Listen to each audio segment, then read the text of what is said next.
I will call this regular meeting of the San Marcos City Council to order. Today is July 3rd, Monday, and we're meeting on Monday because the 4th of July is on Tuesday, and we did not want to meet that day because it's a holiday. The time is 6 p.m. Ms. Trevino, let's see who's here. Mr. Prather. Here. Mr. Scott. Here. Mr. Gleason. Here. Mayor Houston. Here. Ms. Garza. Here. Mr. Gonzalez. Here. And Mr. Mendoza. Here. We have a quorum present. Okay, and for our invocation tonight, we have Mike Hollyfield, who is a chaplain with the San Marcos Police Department. If it be appropriate, please bow your head. Lord, we give you thanks for the freedom we have to be here tonight. We are blessed to live in San Marcos. We pray for your continued blessings and protection over our city and all who live here. Thank you, Lord, for our mayor, our city council, our city manager, our city leaders and staff. Thank you for their hard work, their dedication and sacrifice. May they stay true to the mission before them. May they never neglect or abuse their authority, but that they would stand firm for truth and justice. May you continually bless them, their families, and their homes abundantly. We pray for this council meeting tonight. Give the council members wisdom and guidance as they deliberate on the items before them. Give each of them a sense of welfare and true needs for our people of San Marcos. In your name we pray, amen. Amen. Next is our pledges to the United States and Texas. I pledge allegiance To the flag of the United States of America and to the republic for which it stands, one nation, under God, indivisible, with liberty and justice for all. On the Texas flag. Pledge allegiance to thee, Texas, one state, under God, one and indivisible. Thank you all. And I have an announcement. And that is that zoning case number ZC 23-01 for Smart Terminal / Access Logistics Park has been removed from this agenda and will not be discussed or considered by the City Council as the applicant has withdrawn its application for both the zoning and associated annexation, which was case number AN-22-20. We will now start our citizen comment time period. City Council welcomes speakers at work sessions and regular meetings. Persons wishing to speak during the citizen comment portion of the regular meeting, if they want to speak in person, they may sign up at the city clerk's office up until 5:45 p.m. the day of the meeting. If they want to be online, must email citizencomment@sanmarcostx.gov prior to noon in order to receive a call-in number and/or link. Speakers may speak once during the citizen comment time period and may not yield time to others. If you speak about a public hearing topic, we ask that you not repeat those same comments again during the public hearing on the same topic. You have 3 minutes to speak when you state your name. A timer is displayed on the screen. You'll start in the green and the countdown begins. When you have 20 seconds left, the timer shows only yellow, and when the timer is red, your time to speak is up. The mayor and council will endeavor to ensure that meetings are conducted in a courteous manner and in an atmosphere free of defamation, intimidation, personal insults, profanity, or threats of violence. Our first speaker this evening is Noah Brock, to be followed by Annie Donovan, Maxfield Baker, Lisa Marie Capoletta, who will be on Zoom, Joanne Salas, Mary Beth Harper, Ana Juarez, and then Kay Moore. Mr. Brock, the next 3 minutes are yours. Good evening, City Council. My name's Noah Brock, and I'm here to talk about the always changing, never-ending Smart Access Logistics Truck Park. About a week ago, we all received notice that the developer withdrew their annexation and zoning requests. We really appreciate the prompt notifications that went out, so thank you. However, this leaves us with a lot of unanswered questions. Why did the developer withdraw their request? And why now? Did they think that they would not get enough votes? Do they have other plans? Did they want to dissolve the opposition? But more importantly, what does this mean for the future? Section 108B of the development agreement states, upon approval of this agreement, the owner agrees to full purpose annexation of the portion of the property not located within the city or within a municipal utility district. Does this mean the developer has violated the agreement? Section 107D1 states the owner agrees to provide a letter of consent to opt in to the city's wastewater CCN within 90 days of the effective date of the agreement, which was January 17th. The request shall be in writing, and a copy of the request shall be provided to the city. Since there is no record of the developer opting into the city's wastewater CCN, does this mean they have violated the agreement? Based on Section 602A, the city needs to inform the developer if they are in default. Is the city planning on doing this? Are the properties from ZC 2301 now removed from the development agreement? I don't see how they could be since they are all still on the exhibit maps. We need transparency and we need answers to these questions. The residents of the city of San Marcos should not have to wait and hope. City Council has the resources and the means to get these answers. We need a press release or a statement from the city that explains what all of this means going forward for the future. We have been in the dark from the beginning, and it's time that you shed some light on this project. Just because the developer said no to negotiations does not mean that we have to give up. The City Council can still draft amendments to the agreement and send them to the developer. I sincerely hope you have a happy 4th of July. It's been a long 6 months. Thank you. Our next speaker is Annie Donovan. Hi, Council. My name's Annie. I hope y'all had a wonderful weekend and that y'all have a happy 4th tomorrow. I am here to ask that you consider updating the development code. These past 6 months since we learned about the now withdrawn request to add additional heavy industrial zoning for the Smart Access Logistics Truck Town have been exhausting for everyone.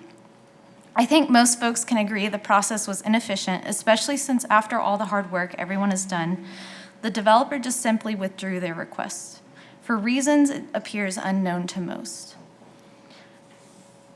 Do you think all that time might have been saved if notices went out when the city agreed to amend the development agreement? I think it might have at least been more efficient and productive. The community doesn't have the authority to start the conversation to update the development code, but I do believe that you do. I'm asking for you to bring it to consideration so that everyone can go home at the end of the day with a little less gray hair. Thank you so much for your time and happy 4th. Our next speaker is Maxfield Baker. Yes, the previous speaker really hit the nail on the head. Now is the time to act. There were so many things and issues that these, lovely community members brought forward that you could implement into something like our land development code. Typically, I know staff would prefer us to wait until specified times, but you don't have to. Be courageous. Do something important here and make sure that you learn from these mistakes, right? Like making sure that you change our ordinance as it applies to development agreements to ensure that a change that doubles the size of an agreement has to go back before planning and zoning, right? Those are simple things that you all could literally snap your fingers and in a few agenda items change. Now, when it comes to the confusion around what applies in our ETJ, what applies when they're in the city of San Marcos, maybe we need to make our ETJ regulations stronger. Maybe one of the bigger concerns here was how we are actually working, or rather the lack of work, coordinating between communities like Martindale and Kyle so that we're not competing to the bottom on environmental regulations. You all, it's important to understand that this didn't happen in a vacuum. In the context of this, we failed to pass a lobbying ordinance. How frustrating is that for our members of the community that find out that the mayor had been speaking with the developer since 2021, when we were sitting on that committee together, and not once did she make mention of that to me, that they were in direct communication with the developer. What was she saying between what we were talking about in our private meetings that those developers were not invited to on personal phone calls because we know that at one point they exchanged phone numbers. And it's frustrating for our community members to know and hear these things and see some of the most vocal proponents of this also failed to support the lobbying ordinance. Whose pocket are you in? It only begs the question, right? When you fail to do things and then you sit up there and you make votes and you hide behind vague answers. Give us honest, true communication. If that developer told you all something, share it with us. Remember, you all actually have the ability to forego what you talked about in executive privilege. You can waive that as a body. If you found it helpful to tell our community members what you know about this development and what we could do to activate and organize and make sure that we don't end up polluting the jewel of our town, share it with us. Let us know. Don't talk through back channels. Grow a backbone. Get up there and do the right thing. Make some of these changes. If you want to meet sincerely with me to talk about what those changes should be, I would be more than happy to. I write emails, but they tend to go unanswered. So, yeah, they do. So, I'm just frustrated like a lot of us are, and I hope that you all learn from this and actually do something. Our next speaker is Lisa Marie Capoletta, who is joining us online.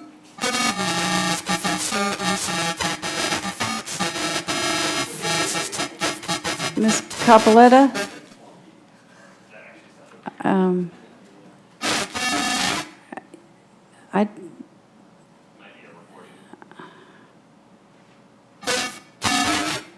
All I hear is like robot static. That's all we're hearing here too. Ms. Capoletta, is there something you can change on your end? Can you hear me now? Yes, we can. And your 3 minutes will start when you state your name. Okay, hi, good evening. My name is Professor Lisa Marie Capoletta. I live at 1322 Belvin. Behind me is a trip and fall hazard downtown. And there are a couple of other of those trip and fall hazards downtown. And I just find it really funny that we have a sidewalk department and we have trip and fall hazards downtown, which leads me and begs the question, what are city staff doing? I know they still haven't come out and looked at my tree, and I know that our water infrastructure can't even handle a tortilla plant. You guys, we still have the stink of El Milagro tortilla in our community, and you guys want to bring one of the largest industrial facilities to our community. I want to thank Mr. Gonzalez, Mr. Scott, and Ms. Garza for their tireless standing behind the neighbors of Martindale. The trauma that the rest of you have put them through, refusing to meet with them except for one of you at the midnight hour, is very troubling. It makes me wonder what happened to you, Mr. Gleason. You designed your yard signs on my computer. It was really cute. I found the email, and I worked hard for you, Mark. I worked hard for you, Jane. And the one man up there I ran against, I'm his number one fan. That's Mr. Gonzalez. What happened to you guys? The whole town of Martindale has been traumatized. And you guys sit up there and don't return phone calls. Matthew, what's happened to you? I have friends of mine that you've gone to their houses and campaigned for. And these guys don't even have the protection for a sound ordinance. What are you thinking? You know, I really find it really interesting how you guys love to answer questions when it comes to politics time. You love to do your stump speeches, but when it comes to questions from the press and public, you don't like to answer them. You have city attorneys and city staff running interference for you. And now with Barbara Quirk on board, she's directing, and Sam, has a weak backbone, is now following her suit, and they're instructing you not to answer questions. Do you guys know the leaders of the African American community call it environmental discrimination, what you're doing to the citizens of Martindale? I call it environmental racism. And in case Jane doesn't know, I am a professor, and that is my area of publication, critical race theory. And this was years ago before it became in vogue. This was 30 years ago when they rejected my papers. I am very disappointed in the fact that you guys have been acting like and you have so many other opportunities of developments that you can support that are good. And Stephanie, You grew up here. You should know better. You know we're going to pay for that water infrastructure. You know it's going to blast the air and the sound in the river. You know this. So a lot of us are asking, go ahead, Jane, ring your bell. It's very disheartening that Jane is such a power control freak. Thank you for your time, and God.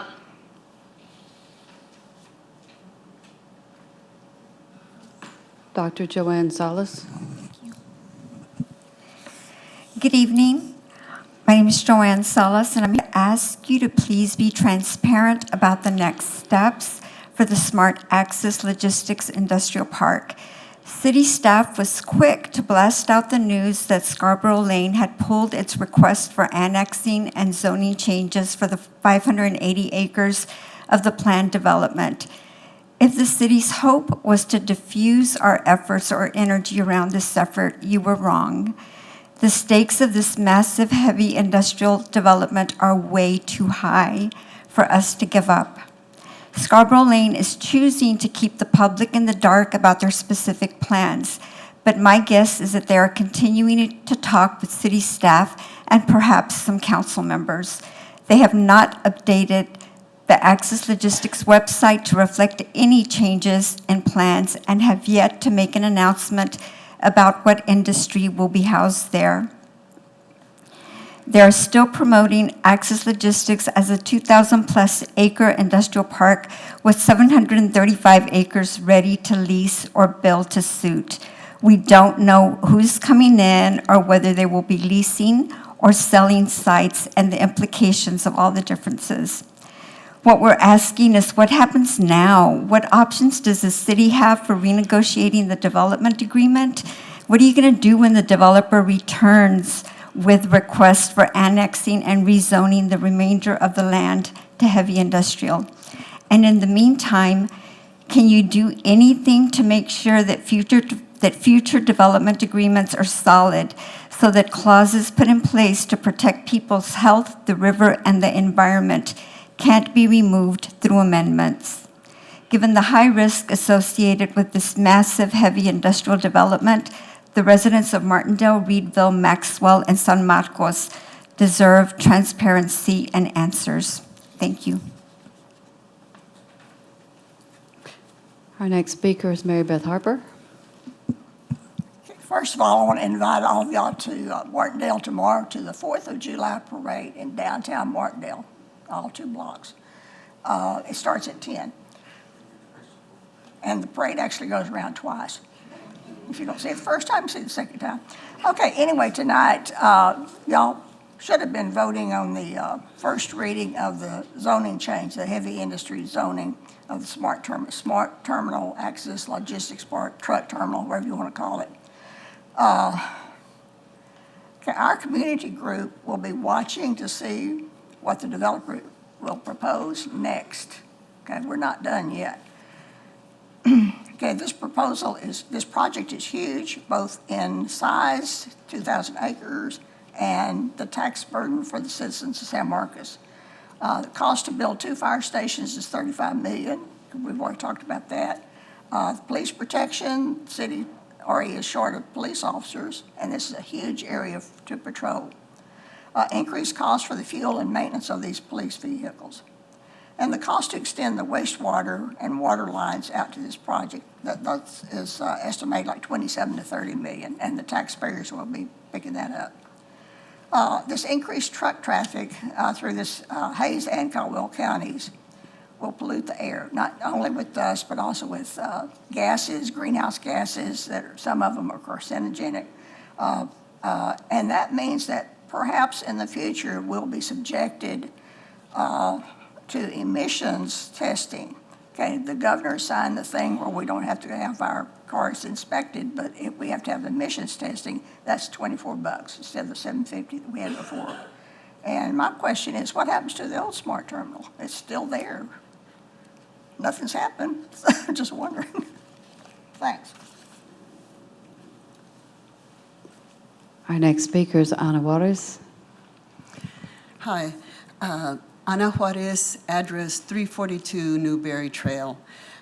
Dear Mayor, members of the City Council, and City staff, I want to begin by acknowledging my appreciation for your service to the San Marcos community, especially regarding the recently renamed Axis Logistics Park. Although City Council meetings are structured such that citizens are only allowed to leave a message before Council begins the actual discussion of issues, you and City staff listen to the thoughtful and well-researched comments, suggestions, and concerns of many citizens, ultimately agreeing to bring the developer back to the table for a better agreement. And I want to thank you so much for allowing that to happen. Now I have a question. Since the developers rejected the invitation to come back to the table and instead withdrew their request for HI zoning and annexation, what is the status of SMART or Access? Is the development agreement passed in 2023 still valid since it included the request for annexation and zoning? Or will the development agreement passed in 2019 be in effect, applying only to the original acreage or something else? Finally, I have a suggestion. I see the withdrawal of the application as an opportunity to start fresh and have the city implement a vision that puts people and the community first. Texas has tons of cheap land, is ideally situated relative to our nation, and has established many processes and avenues to attract businesses. This means that every corporation out there is eyeing San Marcos in Central Texas for development, and they have the money to buy thousands of acres. Unfortunately, many corporations are in business only to make a profit for themselves and their stockholders, sometimes at the expense of ordinary workers, families, taxpayers, and our environment. How do we counter this and put people and the environment first? My suggestion is to be proactive. What is your dream vision for 2,000 acres? What do we as a community need in that area that you could negotiate for? Developers do not hold all the cards. Please don't give away your power as our representatives. This is one of the most desirable places to establish businesses in the world. Please remember that as you enter into future negotiations with this and any other companies that want to join our San Marcos community. Thank you so much. Our next speaker is Kay Moore. Hello, my name is Kay Moore. I live on our family farm at 452 Valleyway Drive in Maxwell. I want to express my concern about the Smart Access industrial development proposal for the 2,000 acres of land. While currently the developer has withdrawn their request to annex and rezone 588 of these acres, the use of the land remains a big concern of adjacent landowners and residents like me. This currently is productive land that provides food, shelter, and habitat. It grows gardens and crops, and trees and grasses and wildflowers, and it shelters people, birds, and animals.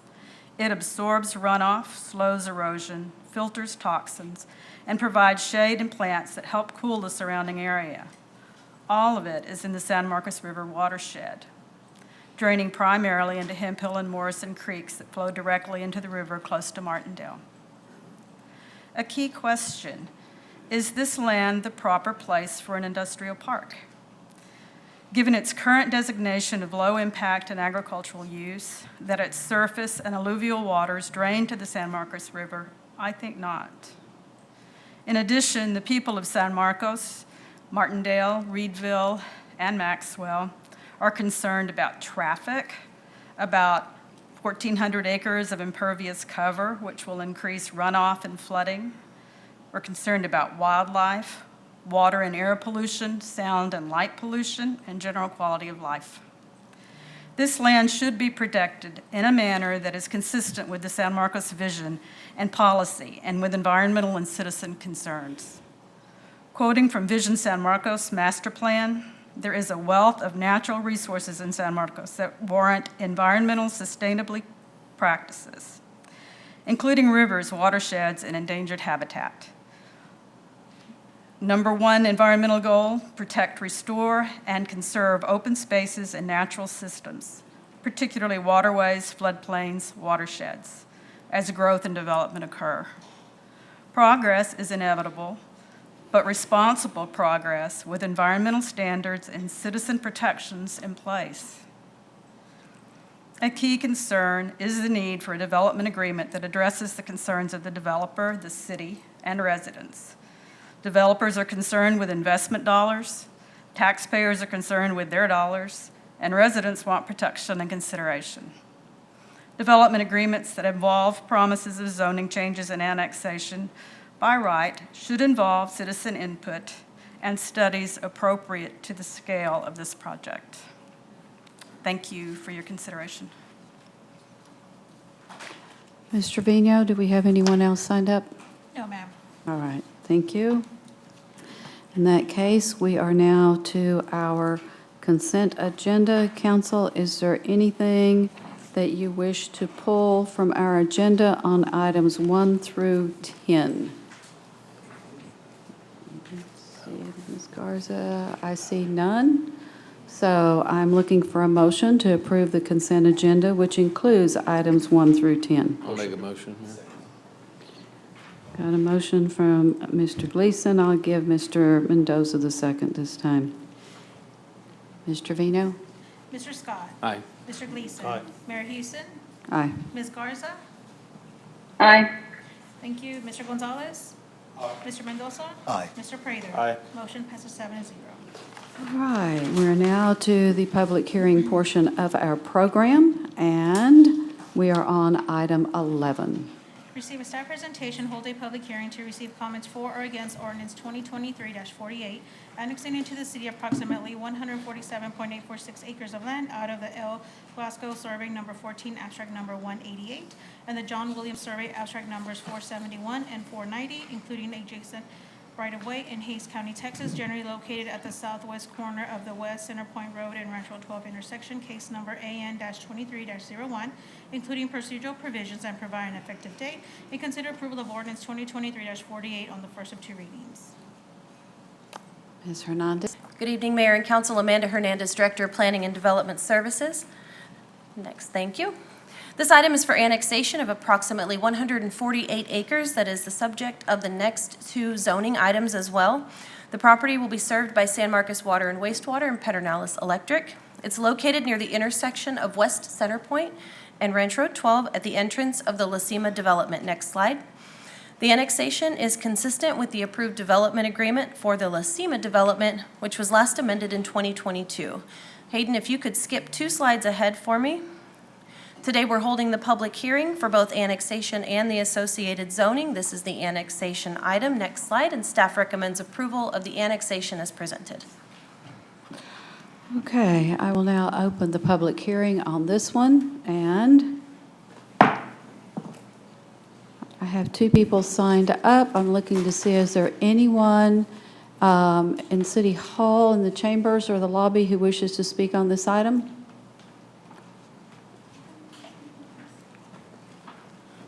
Mr. Baker. Yeah, so here is another example of a development agreement that has been amended so many times that it is drastically different from what was originally passed. What's important to include there is the environmental standards that were passed were focused on the environmental sensitivity of this area, right? But that development agreement has grown umpteen times or whatever, that now it's a shadow of what it used to be, right? So I think, you can take me off the list for the other public hearings on these items. I'm just really, for one, a lot of people were activated by this agenda item when it initially came up. The film studio was another example of city council and city staff's failure to appropriately do community outreach, right?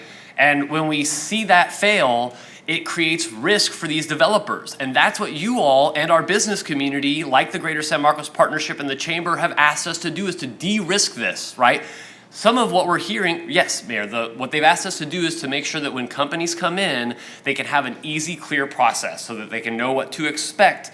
That's what some of the verbiage is in your housing document that you were talking about getting rid of regulations. That's what that is kind of referring to, is to make it easier for these people to know what they can come in and expect.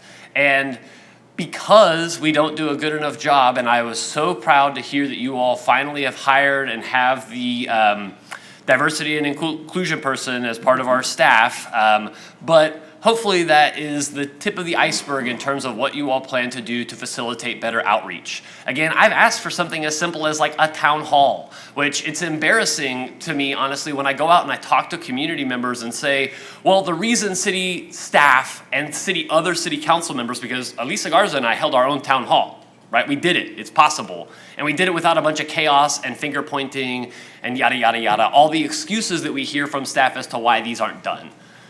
We're dealing with adults here, right? We can expect people to show up and behave in a majoritively civil way, or understanding that they're frustrated with the process. So here with this development, just another example as to why you should really consider reaching out to me and these other community advocates to update things like our land development code and the processes that enable these developers to continue to take advantage of us and get you all to pass things based off of some sunk cost fallacy, right?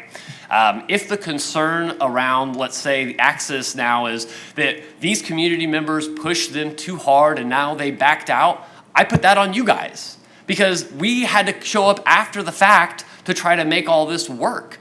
Had you all done as I had asked when I was on that committee and gotten that out as public as possible, as soon as possible, instead of waiting for legal, as Ms. Hernandez kept saying, to clear it up, we probably would have ended up with a better product and de-risked this. So make sure you keep doing your homework.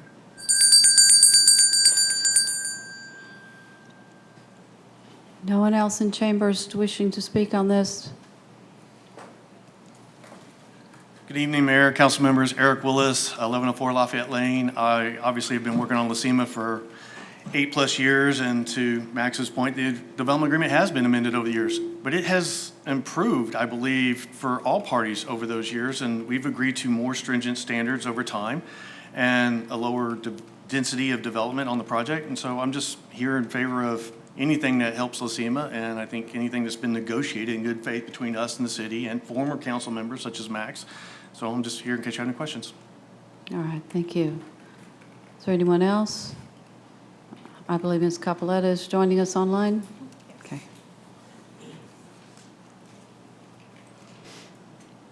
Hi, good evening. My name is Professor Lisa Marie Capoletta. I live at 1322 Belvin. I noticed the bell wasn't busted out until this situation with access, and I want to address what Maxfield Baker says. I went to that town hall, and I truly feel the reason, especially the Hispanics in our community, why they get involved and then they stop getting involved is because they get ignored by the very people that they elect in, and it's really sad. And then I often, and as an Anglo lady, and I always say, well, why you guys keep electing? And it's a very interesting dance when race is involved. And I just once again want to give a shout out to Mr. Gonzalez and Ms. Garza. And I think that the Hispanic community really needs strong leadership for mentorship of our next generation. And the reason why people stop coming is because they get ignored. Look at the people of Martindale. They've been repeatedly coming up here, and some of you have refused to bend. Now, I believe a lot of those people, this is one instance where I'm going to have to disagree with Mr. Baker, and I'm his #1 fan. I wish he would run for office. His leadership with the situation with Martindale has been unparalleled, and it's really sad because I used to be very close friends with the Gleasons, and we don't speak anymore, and that's just really shouldn't happen in local politics, and the same with the mayor. It's very sad, so I speak as a reluctant authority regarding the advocacy of Mr. Baker, but I believe that those individuals were activated under false pretenses. I probably field as many phone calls a day as the elected officials, and I don't get paid a dime for it. And a lot of them thought They were told that that development, that film studio was going to be on the river. And I'm like, what the heck are you talking about? On the river? So that activation, I called them an Instagram mob. They were very poorly ill-informed. And it was during election time. And I think there were some county officials who were meddling with false optics. Additionally, as far as this equity inclusion person, I need them to contact me because I filed an ethics complaint against the assistant city attorney for directing the P&Z not to answer my questions. And the city attorney, Barbara Quirk, hired an attorney. And the neutral attorney allowed her attorney to file motions to dismiss. And if you, but y'all should go back and watch that meeting. I got to talk for 45 minutes straight. Saul, you would have loved it. Y'all know me, they hold me down to the chains of the 3 minutes and I let them have it. And it was great, I was sweet about it. But I need that equity person to talk to me about the equity when citizens file complaints. And so once again, I will respectfully disagree. I think this is clean industry. We have other film studios in Central Texas, and this will bring a lot of good paying jobs for entrepreneurs, downtown restaurants, tailors, and obviously there's going to be lots of mentorship opportunities for our local educational institutions. Thank you for your time, and God bless San Marcos. Ring that bell, girl. You can ring my bell.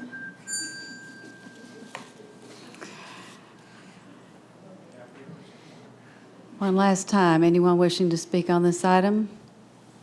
Okay, if not, I will then close the public hearing and await a motion by Motion to approve. council.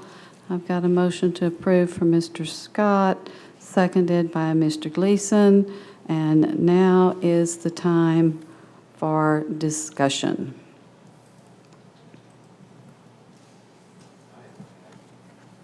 We've discussed this a lot in the past at different meetings, so. It brings homes, we don't want to keep people from having homes. Yeah, and P&Z approved it 7-0 vote, is that correct? The annexation zonings. I don't recall. It could have been 9-0, I don't know. Ms. Hernandez knows. Annexation does not go to Planning and Zoning Commission, and we're currently on the That's right, annexation we're just item. on annexation. Yeah, she's right about all that, as always. I was thinking of the zoning, which they do get to vote on. Okay, well, if there's no more, I don't see questions from Ms. Garza. Mr. Trevino, let's vote on this one. Mr. Gleason. Aye. Mayor Houston. Aye. Ms. Garza. Aye. Mr. Gonzalez. Aye. Mr. Mendoza. Aye. Mr. Prather. Aye. And Mr. Scott. Aye. Motion passes 7-0. All right, then, Ms. Trevino, let's talk about item 12. Receive a staff presentation, hold a public hearing to receive comments for or against ordinance 2023-49, amending the official zoning map of the city in case number ZZ-23-02 by rezoning approximately 90 acres of land generally located at the southwest corner of the West Centerpoint Road and Ranch Road 12 intersection from FD Future Development District to CC Community Commercial District, or subject to consent of the owner or another less intense zoning district classification, including procedural provisions and provide an effective date, and consider approval of ordinance 2023-49 on the first of two readings. Ms. Hernandez, presentation. Amanda Hernandez, Director of Planning and Development Services. As I mentioned in the annexation item, there are two zoning change requests associated with the 148-acre annexation. Right now, we're going to start with the 9 acres proposed for community commercial, which is the blue in the center of the graphic on the screen. Hayden, if you can skip 2 slides for me. The property is currently vacant and is surrounded mostly by vacant land on all sides. As mentioned previously, the property is subject to the standards of the La Cima Development Agreement. Next slide. When annexed, this ETJ land will automatically be zoned future development, and the applicant is requesting community commercial, or CC zoning. CC zoning is a district in our Legacy District chapter, which means that it can only be requested because the property is within the development agreement. And the development agreement specifically states that a film and television production facility is permitted at this location. Next slide. On the preferred scenario map, the property is partially in a low intensity and partially in an open space area. Next slide. Again, since this is a legacy district, it does not show up on our zoning district comp plan translation table. So staff looks to the approved development agreement, and the request is consistent with the agreement. Next slide. This slide indicates the standards for a community commercial district as a base zoning district. However, the development agreement imposes additional standards for this particular project. Some of those additional standards include a 100-foot setback, which is intended to act as a buffer from both of the major roadways, Center Point and Ranch Road 12. There is going to be a decorative perimeter fence where the fence is visible from those public streets. And there are height limits on certain buildings and masonry building standards in the development agreement. Next slide. The property is located over the Edwards Aquifer Recharge Zone, and again, the development agreement took this into consideration and the constraints that are associated with it. The development will have less impervious cover than what is permitted by code. There's more water quality and more landscaping proposed as well. In addition, in order to ensure preservation of the area around the studio, the next zoning change is for a Character District 1 zone, and we'll talk about that, but that's really an open space and buffer area that will surround this 90-acre subject property. Next slide. Per the development agreement, there will be no additional roads constructed over this environmentally sensitive site. Next slide. Planning and Zoning Commission and staff recommend approval of the zoning change as presented, and the vote was 7-0. Okay, I will open the public hearing on this item. Is there anyone in chambers wishing to speak on this item? Mr. Willis. Again, Eric Willis, 11 Lafayette Lane, Pflugerville, Texas. Obviously, I'm in favor of it. I do reach out to residents in the community on a regular basis. I happen to be out, just short story, I happen to be out in Lacima on Saturday. Stopped by a family's house that actually backs up to this space where the Hill Country Studio is going. They happen to be the parents of friends of my son from high school who moved from Round Rock to Lacima, and they asked me about this. And so I let them know what was going on in the process and how far away it was from their house. And so I just, other than, I feel like I'm different than other developers because I do engage not only with people around our project, but also within our project. And I just haven't heard anything that would, change our mind on what's going forward. So I'm here if you have any questions. All right, thank you. Ms. Capoletta? Hey, y'all. Good evening. My name is Professor LMC. They call me LMC. My name's Lisa Marie Capoletta. I live at 1322 Belvin. I've noticed that there are other communities that are also film friendly, and we really need to make sure that we're on the cutting edge. You've got this Spiderwood Studios 969 out in Elgin, and then we've got this Bastrop 552 out in Bastrop. And then, of course, now we've got Hill Country Studios. I believe it's imperative that we attract those jobs to our community. I saw y'all. I saw them down there at City Hall. They were doing a commercial, and I said, what y'all doing over there? And they wouldn't tell me, but y'all know me. I'm a nosy lady, and I found out it was for an Oscar Mayer commercial. I think there's a metaphor, there's a joke in there somewhere about access, but we won't go there. So yes, I am definitely for Hill Country Studios. And as someone who works with students, I think the internship situation is going to be off the charts, not only for public relations, but also, y'all, I'm into photography right now. I'm into doing street photography. I have a GoPro strapped to my chest, and I take photos, and then I splice it in. And I love video editing, and I love audio editing, doing audio engineering and stuff like that. And let's face it, y'all, I heard about some lady, she wants to she's all mad because there was some scandal about a Ku Klux Klan leader, and she bought his house, and I guess there's a lawsuit or something like that someone was telling me about. And I'm like, you know what? The money she spent on, this is just my personal opinion, someone told me about that. I'm like, the money she spent on that, they could make a little film studio for the children here in our community to make hip-hop videos and make their own mixes and beats.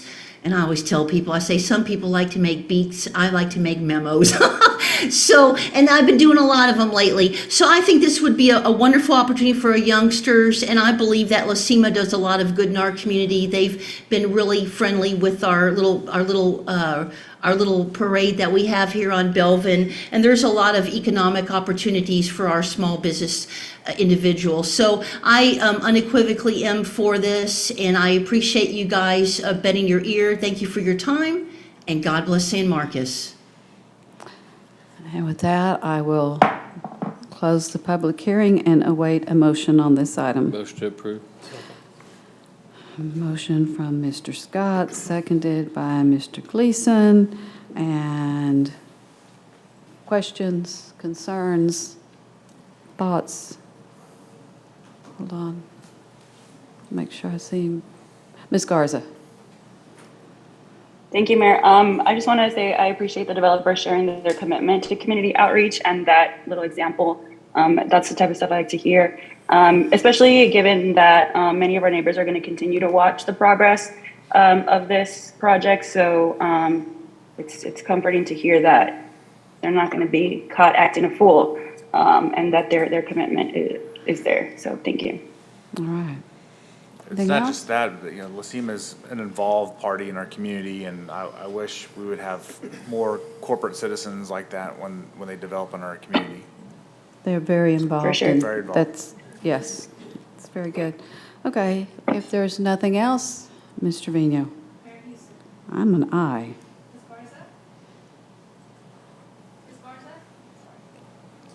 She's giving Aye, a, there she aye, goes. yes, Thank- aye. Thank you, ma'am. Mr. Gonzalez.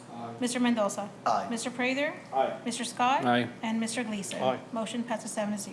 On to item 13. Receive a staff presentation, hold a public hearing to receive comments for or against ordinance 2023-50, amending the official zoning map of the city in case number ZZ-23-15 by rezoning approximately 57.846 acres of land generally located at the southwest corner of West Center Point Road and Ranch Road 12, intersection from FD Future Development District to CD-1 Character District-1, or subject to consent of the owner, another less intense zoning district classification, including procedural provisions, and provide an effective date, and consider approval of ordinance 2023-50 on the first of two readings. Ms. Hernandez. Amanda Hernandez, Director of Planning and Development Services. We are now talking about the green area on this pic, which is approximately 58 acres. Next slide. The proposal for this property is for Character District 1 or CD1 zoning. Hayden, if you can skip 2 slides for me. Character District 1 is intended to preserve open space, which is further evidenced in the land use matrix that's in your packet. Next slide. The property is in both low intensity and open space areas on the preferred scenario map. Next slide. Open space, in open space, character districts are not preferred, and if we can go to the next slide, in low intensity areas, they're actually considered. And that's because our current development code lumps all character districts together as one, whether it's Character District 1 or Character District 5, there isn't a distinction. Next slide. Because the uses are limited in the areas proposed for open space, staff found the request consistent with the comprehensive plan. Next slide. And Hayden, I'm one more slide ahead of you. As discussed in the previous item, the area is over the Edwards Aquifer Recharge Zone, and the development agreement provided additional standards which apply to all properties governed by the agreement. Next slide. No additional roads are proposed, and we talked about utilities during item 11. Next slide. Planning and Zoning Commission and staff recommend approval of the request as presented, and again with a 7-0 vote. Okay, I will open the public hearing. And anyone in chambers wish to speak on item 13, the CD1 zoning? Ms. Capoletta? Hey y'all, my name is Professor Lisa Marie Capoletta. They call me LMC. I wanted to say these guys are doubly clean industry. First of all, if you compare Hill Country Studios to Spark River Entertainment, Spiderwood Studios 969, and then Bastrop 552, this one is 75 acres, and then Spiderwood Studios is 152, and then 546 out in Bastrop. So it's a much smaller footprint. The other thing that I noticed in terms of clean industry is the type of films. They're going to be focusing on this virtual production. It's a form of emerging technology that allows a film to create a digital film set. So it's not going to be like Access where they're spewing the air, earth, water with sound and all kinds of crap, right? It's a clean industry within the context of film industry, which I think is just brilliant. And I believe that not only is LaCima an excellent, and I love that term that you just used, corporate citizen, but I also believe that Hill Country Studios is as well. They have a commitment to our community, and I am encouraged that we'll probably be seeing more for them as they move forward in the project. Thank you for your time, and God bless San Marcos. I will close the public hearing and await a motion on this item. Motion to approve. Motion by Mr. Gleason, seconded by Second. Mr. Scott. Questions, concerns, thoughts? I just have one comment that, there's been a lot of questions about when this project is going to move forward from the community. I'm glad to see this moving forward, and again, welcome them to the community and looking forward to what this is going to bring to everybody. Potential opportunities. I agree. It's a different kind of company that's coming to town. We have a lot of advanced manufacturing. This is going to be something different for many other people in which to participate, work, and et cetera. And since we're on the CD1 zoning, I really appreciate them doing this, making that perimeter, pretty much perimeter of the lowest intensity that we have for character districts. And so I appreciate that. So if there are no other comments, Ms. Trevino, we will vote. Ms. Garza. Aye. Thank you. Mr. Gonzalez. Aye. Mr. Mendoza. Aye. Mr. Prather. Mr. Scott. Aye. Mr. Gleason. Aye. And Mayor Houston. Aye. Motion passes 7-0.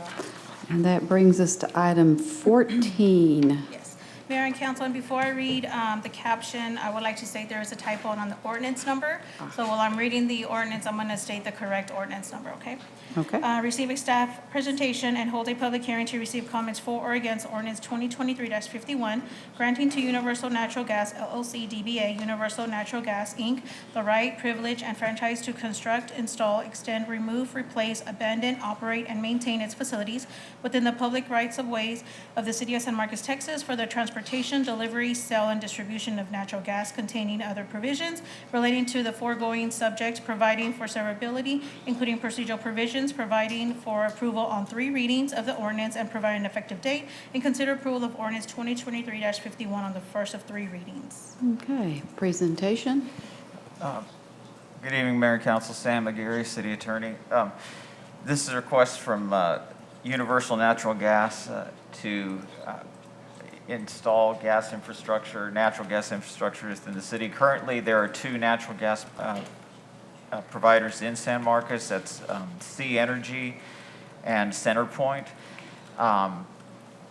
This company is expanding in this part of Texas, and the way these franchises work, we really have to operate on a non-discriminatory basis, provided that each franchisee operates under similar terms and conditions. So they have agreed to the city's form of franchise agreement and would be providing the same compensation that the other 2 gas companies provide, such as 5% of gross revenues generated in the city. It's my understanding that they would be initially looking at the Riverbend Ranch area, but they have the potential to, of course, High Branch and Riley's Point as well. And the thing about the franchises is the city does not regulate natural gas. That's under the purview of the state. But what we do regulate is the use of our streets, and the franchise agreements ensure that we're fairly compensated, and also that they meet certain standards, such as repairing the streets when they excavate and whatnot. There's a representative online should you have any questions. Okay, thank you.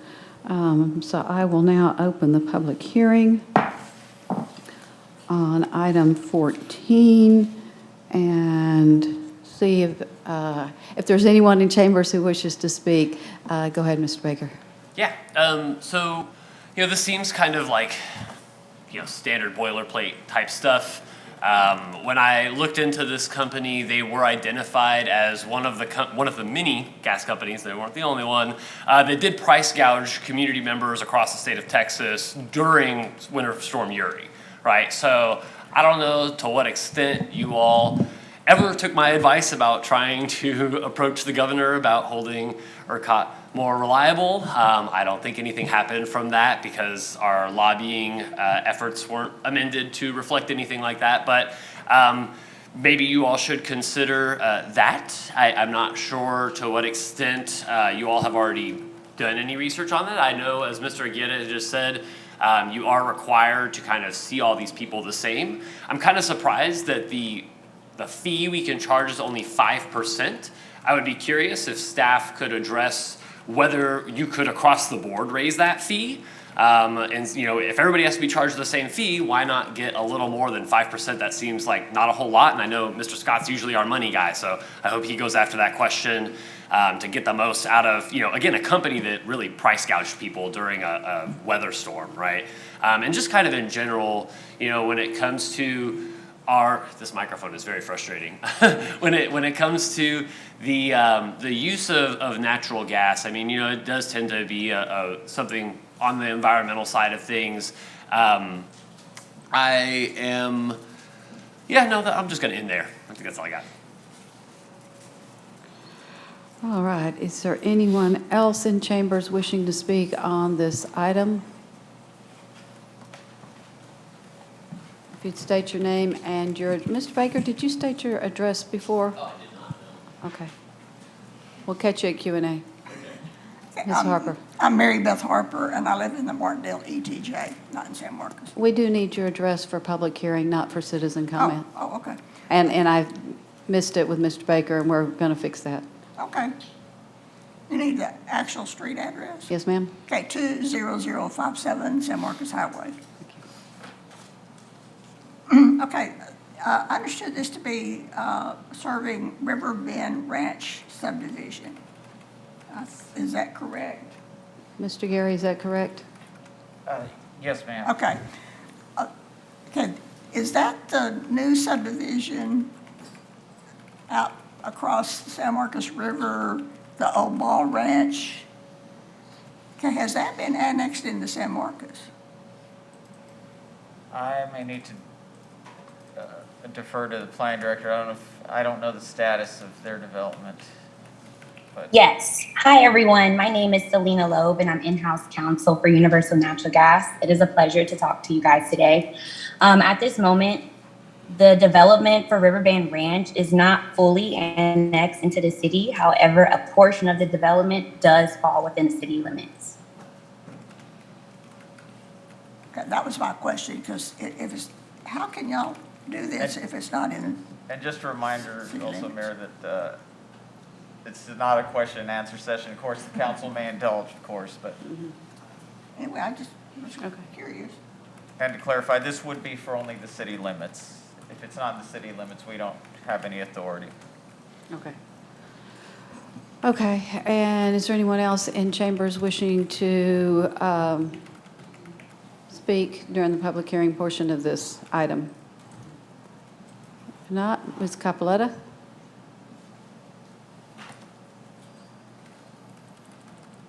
Hey, y'all. Good evening. My name is Professor Lisa Marie Capoletta. They call me LMC. I live at 1322 Belvin. It's not a question and answer session, and they don't answer it. I remember last time it was so funny. City staff applied for a grant. They didn't fill out the form. They didn't have any examples of past exemplar work. Then they did the rubric for the grant, and they awarded it to themselves. And Joe said, you can see, when city staff say, you can email us, we'll get back to you, and then they file an open records for me, they're running interference. It should be at the tip of their tongue, and the public doesn't have privy to the correspondence that the citizen gets. And it's been a very scary specter of quashing communication as a direct result of your new city attorneys on hand. And once again, Gleason loves to answer questions when he goes door to door, and so does Jane when they run for office and they go in front of those public forums. But once it comes to hot topics, it's suddenly like the cat got their tongue. Or same thing with city staff. They love to toot their own horns, but when there's something unsavory, suddenly we'll get back to you, Miss Capoletta. So, Saul, did you have a question for me? Your hand's up. No, ma'am, Okay, I was just pulling a Jane. And now, as far as repairing the streets, they didn't even repair the street. It was like the best of times, the worst of times, exemplar case study of racism when they made that big old high-rise downtown right on the razor's edge of Dunbar, and they ripped up the street, and the developer couldn't even fix it. And it took me sending a video for them to finally go do it. So I really don't have any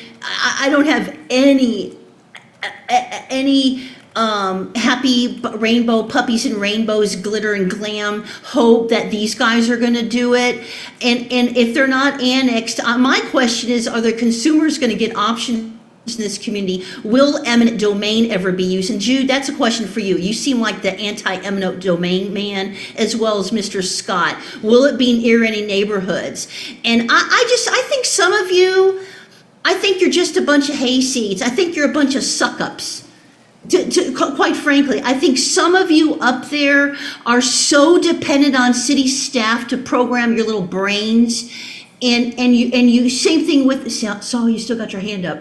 And I think that, and I'm not talking about you, Saul. I think some of you are so dependent on other people to guide your political careers. And I would ask you to ask the hard questions, because I agree wholeheartedly with Mr. Baker. If they were price gouging, are these the type of services you want for the poor in our community? Because remember, election time, I'm going to hold you to it. All those yard signs that went out, there's more coming. You stay tuned. Thank you for your...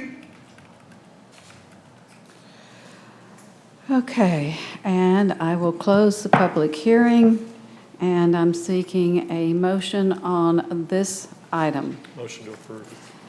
Motion by Mr. Gleason and a second by Mr. Scott. And now we are open for discussion. Questions on this item? He was first. I have a question. Okay. On the percentage that we're charging, the 5%, is that pretty typical for all the cities to charge the same amount? And where does that part of the money go to our budget? Does it go to general funds, fund balance, or? Would you pull that? So I can answer the first half of what we've seen across the board. So right now, Could you Universal Natural identify Gas has yourself, please, ma'am? Oh, yes, I'm sorry. My name is Selena Loeb. I'm in-house counsel for Universal Natural Gas. Thank you. And we have about 22 franchise agreements in place with about 10 more in queue. The franchise fee ranges from 2% to 5%, with 5% being the max. But we typically want it to be as low as possible because that is a pass-through cost to our customers, meaning that that is a line item on the bill for our customers to pay. So we don't want a ridiculously large amount of percentage for our customers to pay because that becomes burdensome for them. So we try to negotiate with the cities for something 5% max, but we would happy to go lower. I thought the percentage was going to be 5%. Correct. The other question, I guess that's probably for Stephanie. The revenue we get off of that, where does that actually go to? If it's for the natural gas, it's general fund. General fund. That's Right. one of those franchise Right. in that group. Just want to see where the money's at. Yeah. Because we might need something. Thank you. Okay, Mr. Scott. I'm a huge advocate for natural gas, just in San Marcos alone. It keeps you from freezing during winters, Irby, whatever the last storm was. But a lot of people didn't realize you could just light your electric stove with a lighter, by the way, if you had gas. That's a public service announcement, just in case. But gas is very important, especially in little households around San Marcos. That's what keeps you warm in the wintertime a lot of times. And my concern is the price gouging accusations, if that has any validity, and is there something that we can regulate so that doesn't happen?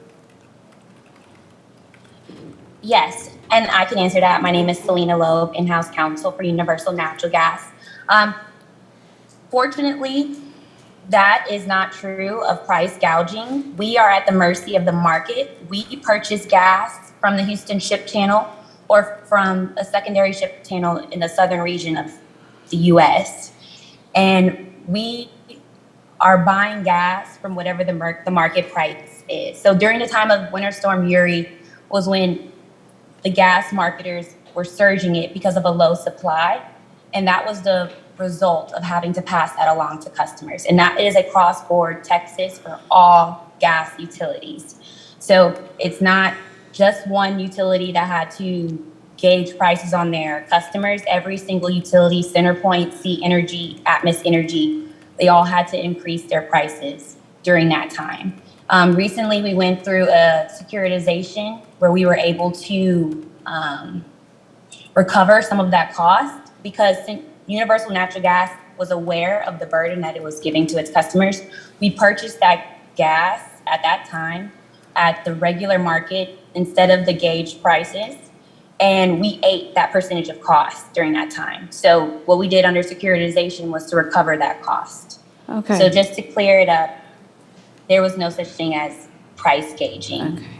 Ms. Loeb, thank you. And I think that question was actually directed towards our city attorney. So if you'll hang on and let our staff answer questions first, that'd be great. Certainly, I'm happy to look into those types of issues, but a couple of things. That's the field of natural gas and most of these utilities is actually regulated by the state. And in fact, the legislature also just adopted new legislation, sort of this preemption bill. And you get into the realm of an area that's so pervasively regulated by the state, whether even a home rule municipality has any authority. I'm happy to look into those questions for you, Mr. Councilman, but I can't answer that tonight.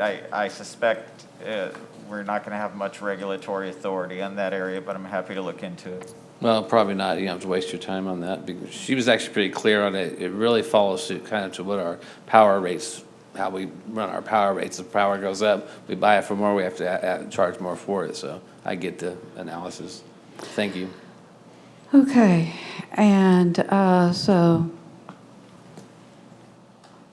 Mr. Gary, back to we have to treat them all the same.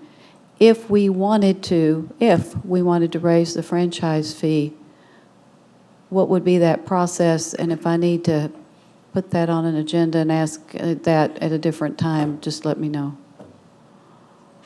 I don't think Mr. Yorth is here today, but typically the city every so often goes through rate studies, such as we do with electric and so forth. And so what happens is when you have existing agreements, you go with the prevailing rate when we do a new rate study. And in fact, I think that might have even been mentioned in our budget presentation, that there might be some rate studies dealing with franchises. When those are conducted and the rates go up, what we do is we implement those on going forward for the next round of franchises, because the franchise agreements expire and then they're renewed. And so at that time, we would raise the rates accordingly. And it would be across the board? Well, it would be as they each come due. Or as the contracts or agreements That's come up? correct. That's Okay. correct. Okay, and this is going to have 2 more readings, so. I was just hoping they could compete against each other, and maybe some residents can get lower rates, or, Yeah, they'd have to be in the same area to do that, but that could happen. Thank you, ma'am. I don't remember seeing the rates during Erie and on Centerpoint going up. Yeah, they did. Did they? Okay. I guess I just didn't notice. I think he's talking about just competition for day-to-day use and maybe get a better rate, which is, yeah, okay. But one thing about it, one thing I was glad that we're part of this discussion is a lot of people get these bills and they're like, franchise fee, what is this? And so I thought this was a good explanation of exactly where that dollar is and what it's for and where it's going. And she's exactly right about this being a pass-through tax. So I won't, it sounds like this is best practice and common practice, that 2 to 5%. So. Ms. Hernandez? Mayor, if you don't mind, Amanda Hernandez, Director of Planning and Development Services. There was some misinformation shared by our guest online that I wanted to clarify so Ms. Harper doesn't have the wrong information when she leaves today. Thank you. Riverbend Ranch and Riley's Point, which are the Old Ball Ranch and Freeman tracks, are in a development agreement and not proposed to come into the city limits.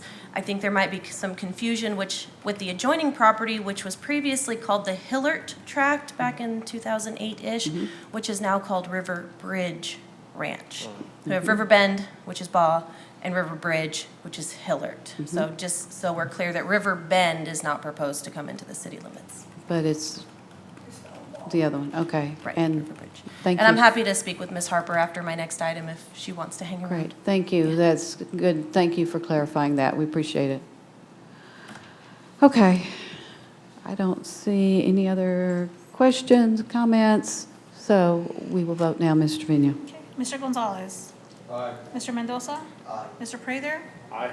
Mr. Scott. Aye. Mr. Gleason. Aye. Mayor Houston. Aye. And Ms. Garza. Sure. Okay, motion passes 7-0. Okay, on to item 15.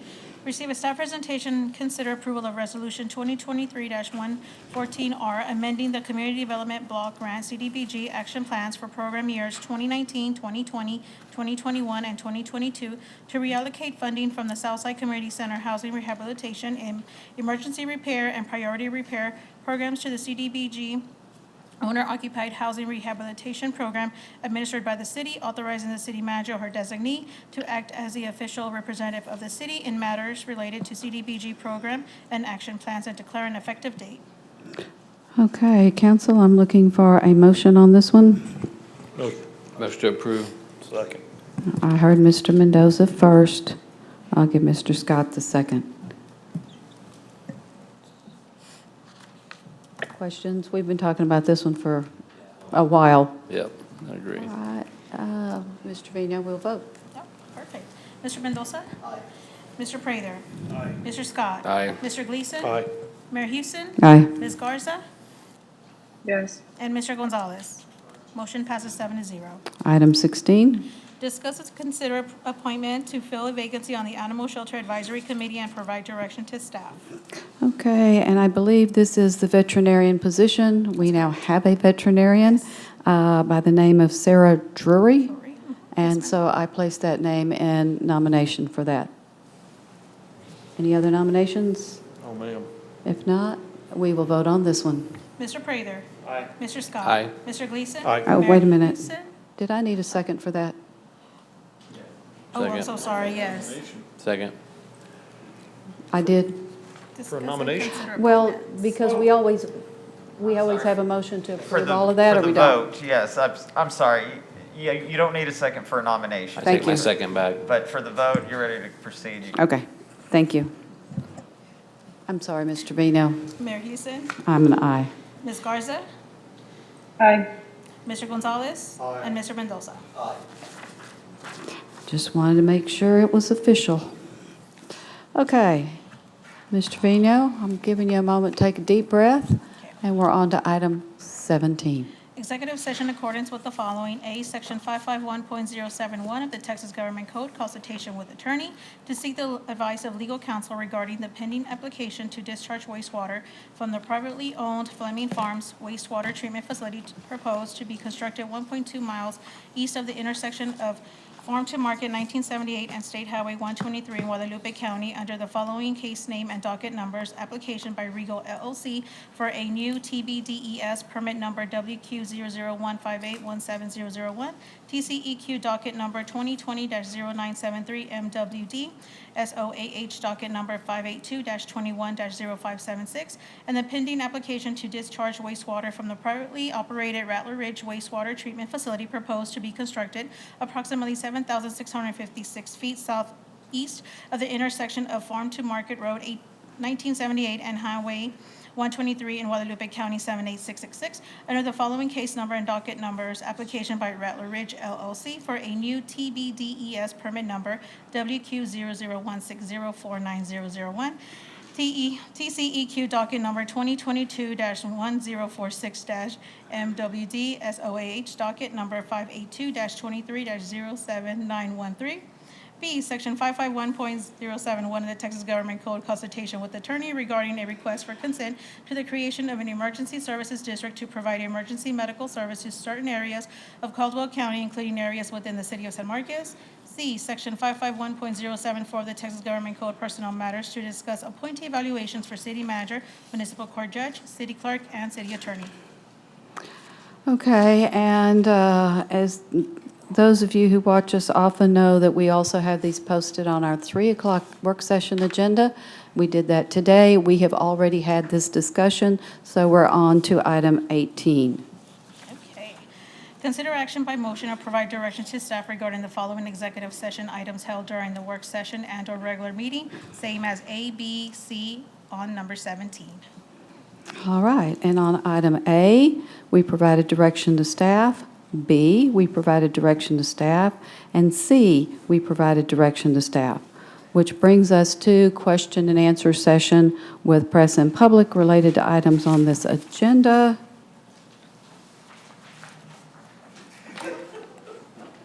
Didn't want to miss my chance. Okay. I know y'all are itching to get out of here, but I got 3 more minutes, right? And would you go ahead and give us your, Yes. thank you. My name is Maxfield Sheridan Atkinson Baker, and I live at 314 Shady Lane, San Marcos, Texas, 78666. So I had some questions regarding, and I think this is still germane from the work session. I can still ask questions about that, hopefully. For the Housing Action Plan, right, and the recommendations from P&Z and all the hard work that they did, there was a lot of really great stuff in there, and it seemed to have been put on the back burner. Again, optics are always something that I'm going to mention to you all until there was a more friendly council, just saying. And so some concerns in the community are that when it was talked about earlier, it was mentioned that there were all these partners that came together, and I always thought it was a bit disingenuous to not directly say how some of those partners are also part of this problem, right? People that are realtors, title insurance companies, people that run apartment complexes, they're part of the rising cost of housing. And when I heard that there needed to be an update to all the data, because that was so important to this study, right? There was still numbers in there that we never got even the first time around back in 2019. It still has the little placeholder like, hey, put a number here, it's supposed to be there. But what I would ask you all to do, here's the question, is to ask those partners, as they like to identify themselves, again, this talking about realtors, builders, and apartments, to be honest with us about the revenue that they are taking in, the amount of occupancy that they have, and the extent to which their own companies potentially redline people out of housing opportunities, right? And I know the conversation also came up about low-income housing tax credits. Some of those Light C projects are partnered with the San Marcos Housing Authority. So maybe we need to lean on that partnership to get that kind of concrete data. I know the mayor was concerned about occupancy rates in those.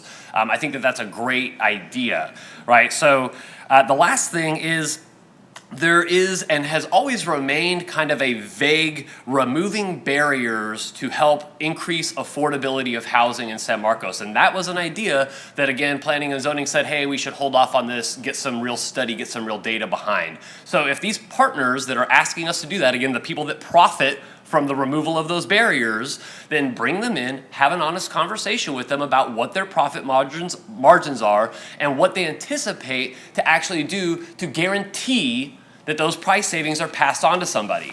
Because every community that we've seen, like what happened in Houston, where they were like, get rid of all the zoning regulations, that has not solved any housing in Houston, right? The developers still take home all the profits. The market rate is what's going to determine what they're selling those and renting those houses for, right? So until you find partners that really want to come to the table and give you promises written on paper about passing that affordability on to them, do not budge on removing those barriers. That's your only token of negotiation. Thank you. Is there anyone in chambers wishing to ask any questions? Because what we'll do is we'll take your questions and then we get back to you, or those are ideas for us to work on. For Mr. Baker. Okay, Ms. Capoletta, I believe, is signed up for question and answer. Ms. Capoletta, you've got 3 minutes to ask your questions.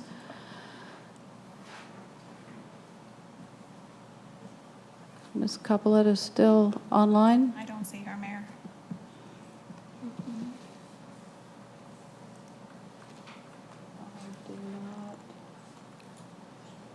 I do not see her. Okay.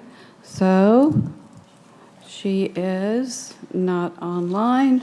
And with no one in council and chambers wishing to ask a question, it is time to adjourn. So I'm seeking a motion to adjourn. So moved. Motion by Mr. Gleason, seconded by Mr. Scott. Mr. Trevino, let's see who wants to go home early. Mr. Prather. Aye. Mr. Scott. Bye. Mr. Gleason. Aye. Mayor Houston. Aye. Ms. Garza. Mr. Garza said So sorry. aye. Yes. Thank you. Mr. Gonzalez and Mr. Mendoza. Motion passes 7-0. All right, we are adjourned. at 7:19. Have a rest of